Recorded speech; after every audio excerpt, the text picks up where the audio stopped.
The female guard was actually splashed with stinky curry by a prisoner. She was instantly furious, facing the prisoner's mockery. The woman took off her jacket and planned to teach him a lesson, but the prisoner covered the window with a towel and continued to provoke her. Her colleague tried to dissuade the woman, but she wouldn't listen. The woman put on rubber gloves. She opened the small door. The woman quickly pulled down the towel and gave a friendly middle finger, but to their surprise, the prisoner hung up another towel. He even began to curse. This time the woman was completely enraged. She called in the Navy SEALs. The other prisoners saw this and issued a warning. Now that prisoner was scared.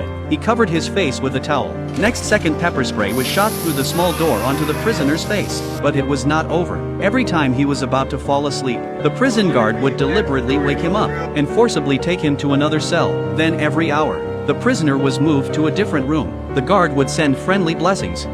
Sorry. Soon the man was broken by the torture. Seeing his miserable situation, other prisoners staged a collective protest. They started a hunger strike. After that, the woman sat at the cell door eating and trying to persuade the prisoners. Despite the temptation of food, the prisoner just shook the head. To get them to eat, the woman came up with a method. The prison guards handcuffed the prisoner, tied him to a chair, and inserted a tube into the prisoner's nose.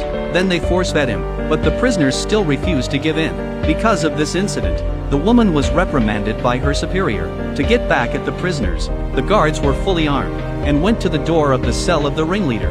They quickly opened the door and tried to subdue the ringleader. The woman was stunned. As she tried to step forward to help, she was kicked hard by the prisoner. What's worse, the prisoner even spat at her. The woman was frustrated. She felt she couldn't do this job. To ease the relationship with the prisoners, the woman began to distribute books to the prisoners. Turned out that this prison held Arabs, so they hated women, and would even black out women in newspapers. In fact, these Arabs were innocent. They were just suspected of being terrorists and were detained here. The woman felt very sorry for the prisoners. She didn't want to do this job anymore. One day the woman left the prison. So here's the question.